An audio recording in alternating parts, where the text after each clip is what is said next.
On the far end, we have Norman Hunt. Norman Hunt, who's with GEICO, Director of Cybersecurity at GEICO. As an accomplished technical executive with more than 20 years of success in driving enterprise-wide strategies, leading complex technologies, programs, and projects, and delivering secure technologies. Norman is accountable for ensuring that GEICO's cybersecurity program and core infrastructure services create a sustainable competitive advantage. So that's actually one of the things we which touch upon is in how do you use the security orchestration and some of those things to bolster your entire security best practices. He lives in DC, so thank you for taking the long flight, Norman. And then we have Abhijit here. Abhijit leads the Information Risk Management Service, responsible for identifying and managing information security risks in support of funds' strategic objectives with IMF. So again, some people asked IMF, it's International Monetary Fund. I'm very pleased. I mean, I've not met, I would actually love to hear about IMF a little bit, which is it a corporation with for-profit, non-profit? How is it structured? Because some of these security programs change based on that. Your budgeting changes quite a lot, right? So thank you, Abhijit. And then we have Cindy. Cindy, even though she's on the expert panel, Blue Cross Blue Shield is a customer. So Cindy is Deputy CISO with Blue Cross Blue Shield of Kansas City, actually, Blue Cross Blue Shield of Kansas City. Cindy has 15 years of IT and security management experience and oversees the development and operations of several security practices, including incident response, vulnerability, and threat management. And having chatted with her before, one of the things I know she's really passionate about is security teams, organizations, and training. So thank you for having me. I appreciate it. GEICO is a privately held for-profit auto insurance company, second largest in the country behind State Farm. At the pace we're going and the pace they're going, we'll catch and pass them in the next 5 years, I'm predicting. So really always important to understand the business and the company that you work for, because you tie your services and your security program and manage risk according to that. So if you are in security, and I would question why on earth you're here if you're not, because it's a really nice day out now that it stopped raining. Yeah. But thanks for being here. But if you are, I highly recommend that you fully ingrain and embrace your business model, understand your business strategy, what the company is trying to accomplish, and tailor your cybersecurity program towards that so that you can maximize benefit, and it goes a long way to be able to justify spend as you tie it to business goals and outcomes and driving those. So that's probably my piece for now. Thank you. Thanks. Thanks again for having me. So International Monetary Fund, it's an international financial institution headquartered in Washington, D.C. The three goals of IMF. One is surveillance. So I'll talk a little bit about what surveillance means. Then there is capacity development and lending. So, I mean, a little bit of history about IMF. It started after World War II when the global economy was suffering. And, the member countries wanted to form an institution that can help foster the global economy. One that can help regulate the currency exchange and the monetary policies across the world. So that is what surveillance is. So IMF, it's in 112 member countries. It has 189 members. And they have regular missions to these countries where they go, work with governments, understand their fiscal policies, and provide guidance to them. They also do capacity development, where they help define some of the monetary policies, how to stabilize them, how to implement them, and of course, lending to some of the governments. Now, it does collect a lot of strictly confidential information. So for us, implementing a security program is very interesting. I mean, the fund works like a research organization, but at the same time, we face threats that are very similar to a typical financial organization. So as Norman said, I think you have to understand the business. For us too, it is what the fund does, what it collects, and how the information flows across the organization. So we have to be mindful of what we are investing in to ensure that we are trying to protect what is important to the fund. Very good. You can hang on to your mic. You might need it. Yes. I could get long-winded. Okay, so I'll interrupt. It's okay. I do want to set the record straight for just a moment on what's up on the screen there. I'm actually the deputy CISO. The real CISO of Blue Cross Blue Shield Your in own Kansas is City is over there. That's your own levy. But everybody knows that I do all the work. Right? Okay. Just as long as we got that. Say again? Yeah, the blame. It's all good. So at Blue Cross Blue Shield of Kansas City, we are a nonprofit organization. We are one of 36 franchisees of Blue Cross Blue Shield Association, which is based out of Chicago, Illinois. Several plans are nonprofit. Ours is nonprofit, but there are some that are for-profit, such as Anthem and others. We are the only plan that is a metropolitan-based plan. So we cover 30 counties or so on the Missouri side and 2 counties in Kansas. So actually Blue Cross Blue Shield of Kansas has their own plan. Membership-wise, we have about 1.5 million members, but we've really only got about 1,200 employees or so. So our biggest challenge from a industry perspective, I've been in healthcare for almost all of my IT career before I even got into security. And it's that dichotomy of keep it private, share it with everyone. So you all know that your medical record, you want Dr. A, Dr. B, and Dr. C to be able to just know what has gone on with you when you go from visit to visit. Well, that information has to be shared, but we have to keep it secure. So that keep it private, share it with everyone is really a challenge for us.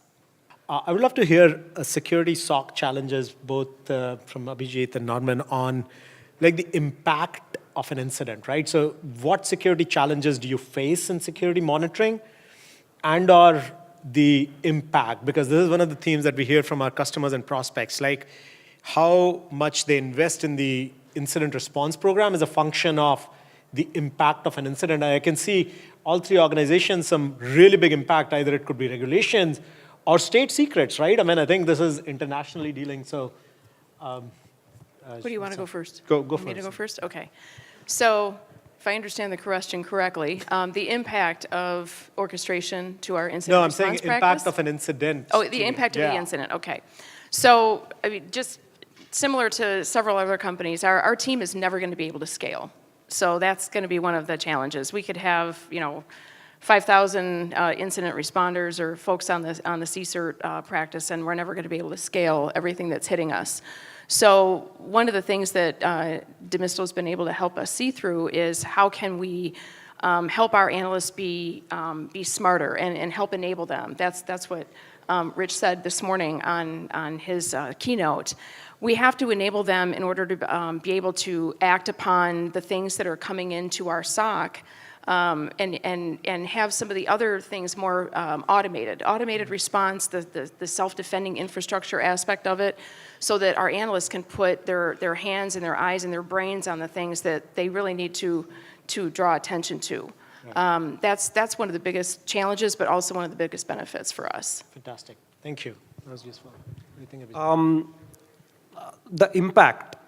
So IMF, again, is a trusted advisor to its member countries. It collects information on their behalf.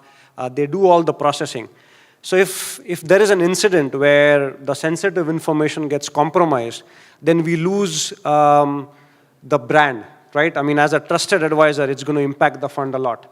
So there is no monetary loss as such, but the brand reputation is a big thing.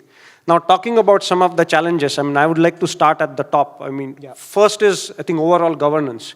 If we do not understand what actually matters for the business, right, then it becomes very difficult to invest in a SOC team.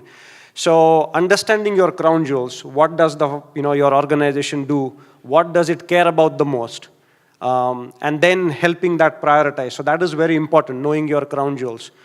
I think the impact of technology is also, and your business processes also plays a factor. I mean, we all see that technology is changing. We are no longer, our information is no longer restricted within our network now. As we move to the cloud, technology has an impact, right? The information flows across boundaries. So how do we keep track of where the information flows and where an attack could occur is going to be very important. On top of that, now if you come down to your SOC, again, because of technology, there are so many alerts, there are so many events that get triggered, So there is that alert fatigue. How do you keep your team focused on things that really matter? So it's always a challenge. Talent is one another thing. How do you hire, retain, motivate? I think we heard the talk previously. It's very important. When you don't have a budget that is, ever increasing, how do you keep your team motivated to focus on things that really matter?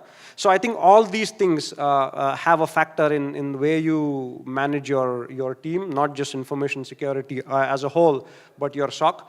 And that is, I think, I would think the biggest struggle in the industry now. Yep. Thank you. I think you hit a lot of points that I would I think echo as well. For us, it's really about the first thing is what is it that we're trying to protect. For anybody that has ever spent any time in the United States and had any kind of a TV on or got on the internet, you will have seen a GEICO ad, I assure you, somewhere. And so there's obviously a lot of money from a marketing standpoint, and GEICO cares very much about its brand. GEICO's over 80 years old. For a lot of people don't know that how long GEICO's been in business, and it primarily started with the military and federal government, which is what GEICO actually stands for, Government Employees Insurance Company.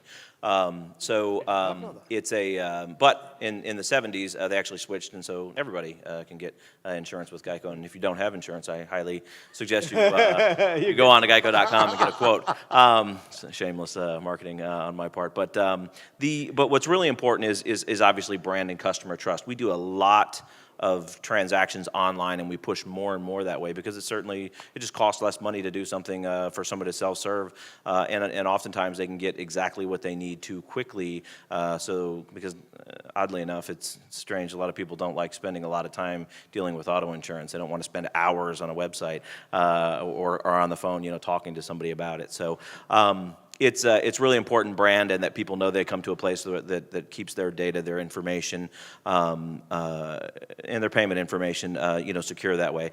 The other is really, GEICO. There's a lot of our competition that would love to understand what it is we do, how we do things, and there are a lot of people that would love to try to get a hold of that information. And so there are, to your point earlier about crown jewels, very specific things that we have to understand and protect from a cybersecurity incident. So to answer your direct question on impact of an incident, it really depends on what that incident is. If you get sort of more granular towards an actual SOC or an incident response team, the impact is it distracts them from any and everything else that they were going to do when something happens. Because if there is an incident or an event of sorts that requires people to stop what they're doing and put all hands on deck, then obviously we can't be doing the other things that we need to mature our security organization. So there's an impact to us from that standpoint. At the end of the day, anything that we can do that keeps people's eyes on the most important things and working those things from a security analyst standpoint, I think is really important. I think Rich mentioned earlier, people don't want to do mundane tasks over and over, and they need to be looking for the hard stuff because there's enough technology out there. I often like to think of, some people say, artificial intelligence will replace, people in various different, jobs and functions, and some have postulated that security is one of those places. I like to think of it more of our future security analysts are going to be cyborgs. And so cyborgs are a bit of technology complementing and artificial intelligence complementing the human being so that all of the base work and the repetitive mundane work is being done so that they're focused on the most important things to respond to take the next steps and go from there. So actually, let's touch upon, so Abhijit mentioned this, and this was one of the questions on my list, which is hiring, retaining, training. But I think we all understand the challenge there. I think I'll probably ask a more pointed question in your guys' experience, which is, what do you guys see in terms of retention as the biggest challenge? Because hiring shortage is there, but what are you guys seeing in the industry is like, why do analysts leave and switch? So we'd love to, maybe we'll go the other way, but we'd love to hear thoughts on why do people leave and what can you do to retain? Yeah, so I'd say it's a couple of things. In my experience, and it really doesn't matter whether it's just working in IT or I think it's just working in general, people, I think money is always, it's an element, but it's sort of one that you've got to at least be able to pay people what their time is worth. You don't necessarily have to be at the 99.9% percentile, but there are other things that go. But you can't be at 40% in the 40 percentile range either, and expect to be able to get people that way. So you've at least got to meet that barrier for people from a pay standpoint. And I think the latest stats I saw was the average, the median was around $93,000 a year for a security analyst. The high end gets up to about 140 or so. And so back to the point from a business standpoint, you don't want to be paying somebody $140,000 a year to look at and respond to basic things. You really want to get them after some of the most important things. I think the second thing that people care about a lot is that they work for an organization that invests in them, and that's in training and development. And so earlier Rich had mentioned SANS and a lot of different other types of training and different certifications and things. And if you belong to an organization that supports that and builds it into a career map so that people can understand with different jobs that there's an ability to move forward, and that you're going to support them in their own professional development, and not be concerned as your primary concern that, well, as soon as they get a certification, they're going to take off and leave and go somewhere else, right?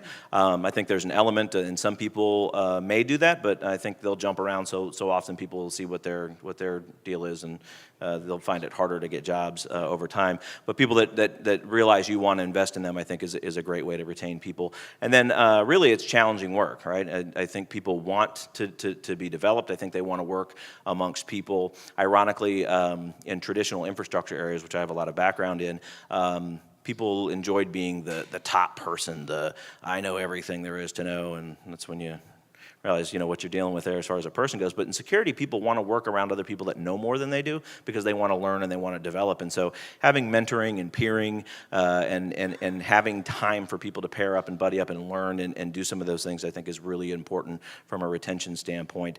And so I think that kind of, at least in my view, covers some of those things. And so fortunately, we don't have a lot of retention or turnover issue with us.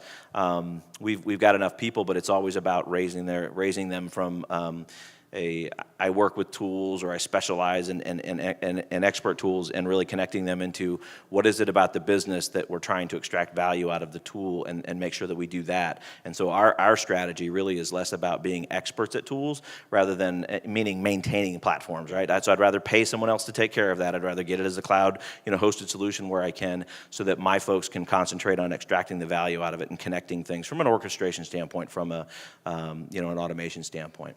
Very good. I agree with all the points. I'll just add a couple of them. I think there also has to be a sense of entitlement, right? I mean, you work for an organization, you're behind the screen, you're looking at alerts, events, particularly the SOC team. Two additional things. I think there has to be some sort of, engagement with the team, one, and recognition. I mean, the employees work there a lot, so you have to recognize all the hard work they do. So that helps. I think cross-training also helps. A lot of teams, yes, you may have hired them for a particular skill. They may want to learn more. I mean, everybody wants their career to grow. So yes, you may be good in one technology, but cross-training the team, that helps. As you said, keeping them challenged, right? You do more of red teaming exercise within the team. The idea is not to find faults necessarily. The idea is to improve. So if you have an environment where you encourage getting better, and not looking at it as, oh yeah, we are not doing the things the right way, I think that helps. You keep them motivated by doing that. Training, of course, I think security is one field where you have to train people, you have to keep people on the cutting edge. So investment in training, as you said, this is an investment. You have to keep investing in people. Conferences such as these help a lot. So I think those are important points to keep the team together. Very good, very good. Okay, everything they both just said, and so from an organizational perspective, that is one thing that I have invested heavily in, is educating our HR, as well as the rest of the organization. I don't know about some of you, but we're under IT. So does anybody here report to the CIO? So our training budget is actually tied to the IT budget. And so to what you had just mentioned earlier, security and the information coming at us and the things that we have to learn and understand. I mean, the adversaries are changing faster than, you can blink an eye. So our training has to be able to keep up with that. So I've had to work with our HR folks to understand security needs a little bit of a special training plan when it comes to our employees. Everyone from a SOC analyst to an engineering architect or engineer. Within our practices of our information security program, within the SOC, we also have our governance, risk, and compliance area. We have architecture and engineering and data security. And we do provide that as an opportunity for our employees to cross-train.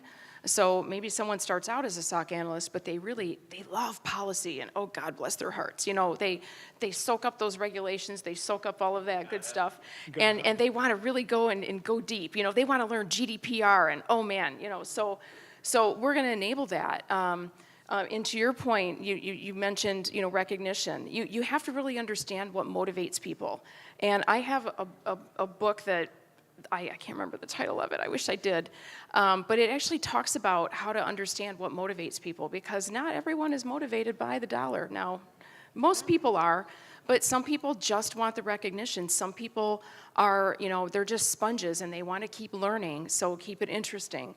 And we've, at Blue Cross Blue Shield, we have developed a goals worksheet that we use for our employees, and every quarter we revisit that. So we don't just do it at the beginning of the year, at the end of the year, and then come performance review time and all that. We all know and love that, right? We live and eat and breathe what is on that employee's goal worksheet so that they know that we are truly invested in their education and their knowledge and in their growth as a security professional. Very cool. Very cool. So I think I would like to recap. I really like the breadth here, even though it looked like repeat. But I liked Abhijit's point about specifically looking at the recognition, and your point about what motivates people, which is somewhat different, right? And again, I think I have not seen this theme, which is educating the HR teams, because I so agree, the training curriculum in security is the most important thing. I mean, you can be an IT admin and you can learn on your own. You don't need to go learn Linux OS every year and the new commands there. But if you're not training every year as a security professional, either from your peers or cross-training or in a formal education, then you suffer. So I think definitely some good advice there. Moving on, and I think we'll start with Abhijit this time, otherwise change it a little bit. So what are your thoughts? Let's assume you rewind 10 years back and orchestration was there, right? And I'm putting as a past because we see the current threat landscape. You've seen the field evolve of security orchestration and other security products. Where do you think would be right now? Or the other way to put it is like, where do you see orchestration going and taking us in your organization? What are the things you can do in 3 to 5 years, assuming the technology matures, people mature, culture, right? I mean, we heard this morning, which is there's a big challenge around culture. Can you really block things? So I'd love to hear thoughts there. I think it is important to first just talk about orchestration, right? Yeah. I mean, we've heard the word orchestration. Some people equate it with automation. There is a slight difference in my mind. Yeah, I would love to hear the difference. I mean, we've seen the automation, right? We've seen automation at least a couple of years ago where you can automate some of the simple tasks that the teams are doing. I think orchestration takes it a little bit further. It's the interweaving of your people, process, and technology. So you can't just eliminate the automation part. You have to have people in it. So it's the joining of your workflows, your playbooks, and your people together to have an efficient process to respond to some of these incidents. So if we were to have that orchestration, to have that couple of years ago, I think it would have definitely, in my mind, helped us make the case for better, I would say, a maturity, right? And showing that return on investment, though it's not investment necessarily, but showing the value, I would put it that way, that the teams bring together. I think a lot of times we suffer right now is, yes, you're investing in SOC, you're investing in people and technologies. How do you show value? I think orchestration, and if we have those metrics as we saw a while ago, is if we can show that we have reduced the time to detect and, to your point, to contain, right? I think that shows value. So if we had that a couple of years ago, and I'm sure some of the organizations did, I think that helps in showing the value of security investments. Fantastic. So I think to answer the first part of your question, if there was orchestration 10 years ago, I don't think anybody would have bought it. And the reason why is storage was expensive. It all would have been held online because there was no real cloud, and your traditional, storage area networks and things like that, highly available, places to dump all this data, and whether applications, whether systems themselves, even their syslogs and all the other data, whether you even had the ability to extract it out across much slower networks, at that time, to put it into a single place, and then to have orchestration, actually, to your point, stitch automation together, because that's really what orchestration is. It's automation is a subset of orchestration. Orchestration is taking the various different components that can be automated and putting them together in the right order, in the right way, to do the things that you need to. And so if anybody's ever been trained in forensics, you know that if you screw the order up of some of those steps, all of a sudden you have you've broken the evidence chain. Yeah. And so it's really important to understand that. And so that's my answer to the 10 years ago. Cindy, your thoughts on the direction? Yeah. So for the 10 years ago answer, because the adversaries have evolved and our staff has also evolved, but we have obviously not evolved quick enough. So I think from a scalability perspective, it would have helped a lot with that integration, so stitching those things together. We didn't even know what we needed back then. Now we have a better idea of what we need to go solve for, and we're actually taking a look at the kill chain and walking the kill chain and making sure, do we have a technology, do we have something, a process, a workflow, whatever the case is, for each aspect of the kill chain. So helping to weave all of that together, that's where back then it would have been helpful, but I don't know if we would have even known what we needed back then. And so to take it forward to today, I feel that's where we're evolving quicker now, so we're able to, we're able to respond, we're able to detect, we're able to protect, we're able to defend now, and getting more of that defensive mindset, and the automation and the orchestration is going to help support that.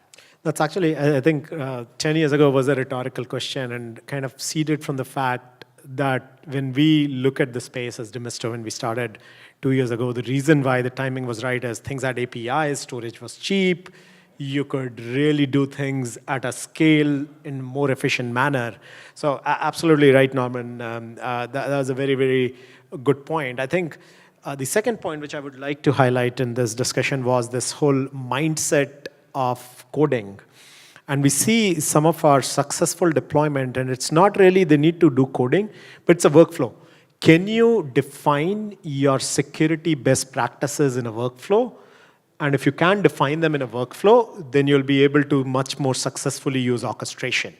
And this workflow doesn't need to be a step-by-step code. It could be team A does this, then team B does this, and then it goes back to team A, and then they do this, and then do this. But I think once the organizations have their security best practices defined in that order, then the orchestration is an obvious next step to be able to accelerate that entire life cycle. This is another interesting, I would love to hear the opinion. We see completely divided opinion in our customer base, right? What is ROI in security, right? Orchestration, and we too, like Demisto has an ROI calculator. But that ROI is, okay, I saved these many minutes for this analyst by automating. Is that a dollar ROI? Does that convert into a risk ROI? I'd love to hear your thoughts, because on some senses, we saved some time for an analyst, but you don't want to really call it a dollar because you're not going to give that dollar back to your CFO, are you? So I'd love to hear your thoughts on how do you justify the ROI on security and security orchestration? Maybe Abhijit, you want to say? So ROI in security has always been difficult, right? I mean, when you invest in security, you're not going to get something more. It's actually more of risk avoidance, correct? I mean, you've invested in something that will, so I think that context is very important when you explain. I mean, historically, we all have been investing in different security technologies which cater to one specific thing. You mentioned orchestration, how it all brings it together. It's challenging to show the value of one security tool doing something if you've not shown the entire life cycle of event and how it's come together, right? So when you have, or when you start doing orchestration, then if you can show that, like you said, if you've saved minutes, you're not going to give the dollar back, but you've invested that resources time into something else more meaningful. I mean, like you said earlier, the average salaries is upwards of $100,000. You don't want the analyst to just look at the same number of events or alerts every year. So if you can reduce that and use the same resource to do something more or something better, I think that is more value. And coming back to the investment, it is cost avoidance again. I mean, preventing a breach or preventing an incident is, I don't know what's the latest, how much cost of an incident, how many $1 million. But then it comes back to that avoidance. It's still difficult. I don't think there is a silver bullet yet that clearly says, if you do this, this is how you show your return on investment. But I think it is getting better by doing things like orchestration, by adding the context to what your security team does, and showing those metrics to management. I think it's getting better. I think you made some really good points that I would echo as well as part of what I'll say around it. And so it's a couple of things.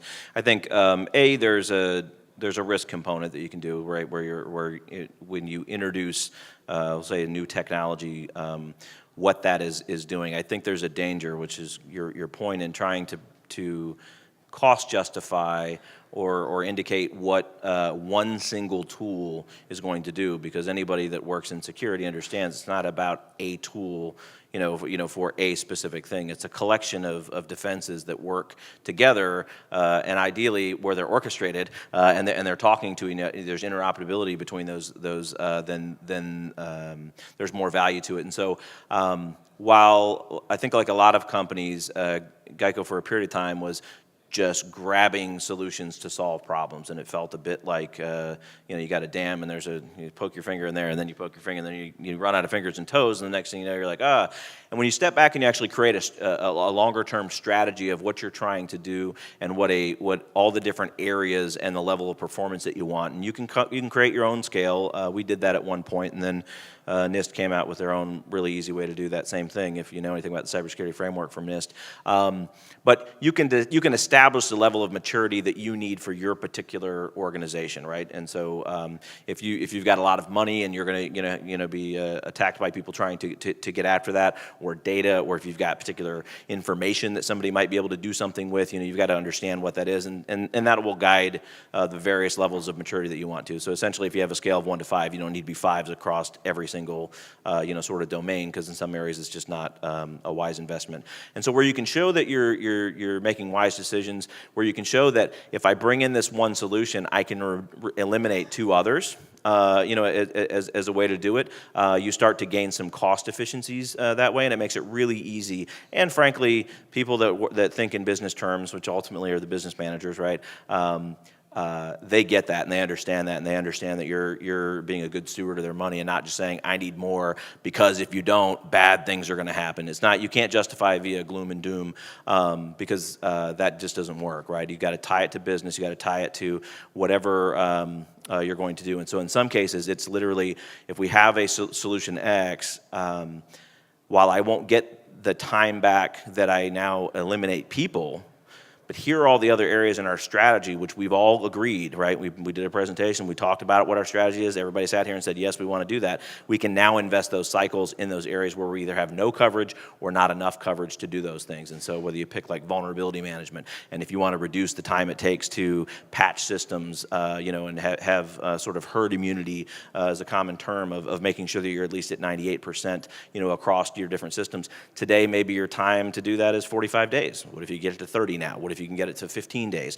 You can start talking in those terms, and it makes it really easy to show where you're going to reinvest those things. And if you're keeping metrics and you got a dashboard, which you guys talked about, earlier, you can show them that you're actually moving the needle and doing those things. And again, to business mindset people, it speaks volumes on what you're doing.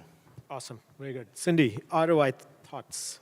I don't have a lot to add to that. Actually, I think you were just echoing my brain right there. But I will say partnering with the business is also key for us as far as that investment aspect of it, because security is never done.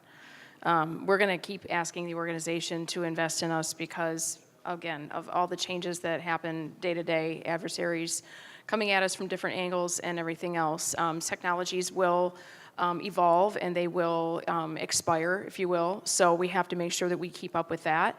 But also understanding what the business risk is. Understanding your organization's enterprise risk management strategy and where cyber fits into a lot of that helps make that conversation go a lot easier. For us at Blue Cross, part of it is their brand identity. They're very, very focused on brand identity. But our CIO says, just don't get breached. I don't want to breach on my watch. So, okay, well, that's no small feat, right? So, especially with medical record data that we have.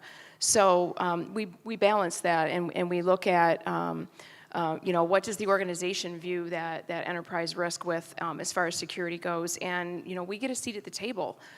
We partner with the business when they're looking to go do something different. We say, okay, what did you think about how the data is going to be utilized? Are you going to share it with a third party? Let's not even, that's a whole different conversation, right?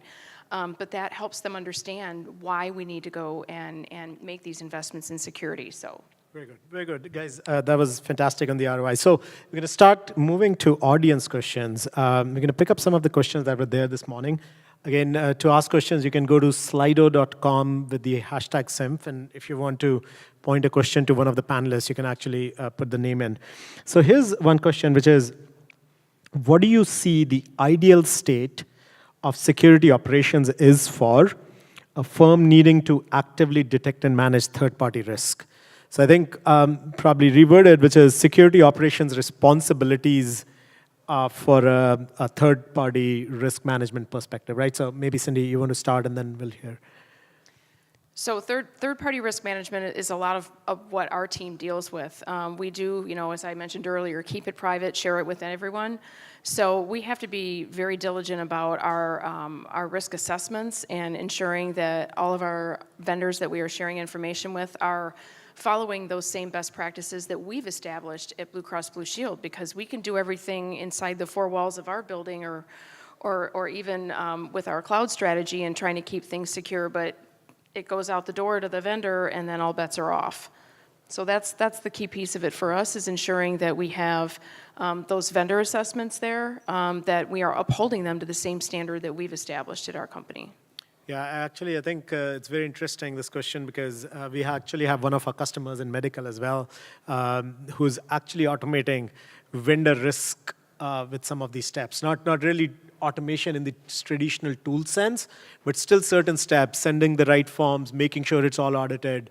So very, very interesting use cases. We leverage a capability like that. So final question, guys. If there's anything else, please feel free to go to slido.com and submit the questions there. And this question almost looks like a seeded question from one of the Demisto employees, but I'll still take it. It is, how critical is case management and collaboration when you consider implementing orchestration? And I think maybe I'll refine it a little bit. We have not talked a lot today about collaboration within the SOC and analyst cross-training and collaborating and working on an incident together. So maybe we'll start with you, Cindy, and go around and close off, which is, what is the importance of collaboration in security operations? What is the importance of it? It's hugely important. And I will say that from an incident handling perspective, from tracking the incident, communicating the incident, I know, Norman, you talked about the chain of custody earlier. All of that is massively important in the SOC. Our analysts have to feel empowered that they have the ability to communicate with each other, that they have the right information to communicate, that they understand how to communicate. When we're investigating something, it's Chatham House rules. You don't talk to anybody that comes up and asks you random questions about things that are going on, because we're investigating. But the orchestration aspect of it helps bring the information to us in a much more actionable way. So the analysts feel that they're able to work together, reach out as they need to, but it fortifies how the SOC behaves. It's very powerful. Abhijit. I think it is very important, collaboration as well as case management. I mean, I would say a couple of years ago, at least in our environment, we had different panes for analysts to look at, right? The tier 1 would look at a screen that showed them what they had to look at. They had no visibility into what tier 2 or tier 3 looks at. So having that single pane now with either a case management tool where you can orchestrate the entire workflow is very important because one, it helps to see end-to-end process. What happens when you transfer a tier 1 or a ticket from here to your incident handler? And what kind of, and if you embed your playbooks within the same case management tool, if that is possible, then it helps to understand what is going on within the entire life cycle and it helps to show the end-to-end picture. I think that, and one, it helps understand the process. Collaboration is definitely better. And I think it helps in the overall effectiveness. Very cool. I think the way I would probably answer that question is with a question, which is if you had 10 security analysts and there was each one of them, you ask them the way to handle a particular event or situation, absent of clearly defined playbooks and things, how many versions and different models would you get back from each, collectively? And I think the answer is somewhere above 10. You'd probably end up with 15. So to answer your question specifically about the importance of collaboration when you're talking about orchestration, is if we go back to what we said earlier, which is that orchestration is really taking a collection of automated steps and or manual steps and interweaving them together to do something. It's important for collaboration for everybody to establish what the best practices are given different factors so that it's actually coded in a way that actually does what you need it to do from an outcome standpoint, not necessarily the way one person views the world that happens to be the person at the keyboard and or controls doing the orchestration itself. And so it's got to be anchored in best practice from that standpoint. So I'd say that that's probably, I think, is an example of highlighting the importance of collaboration amongst a SOC. Fantastic, guys. This was definitely very educational for me. I hope the audience here found that too. Thank you again. Thank you for coming from all over United States and helping us here with the panel. Again, it was very educational. Thank you. Thank you.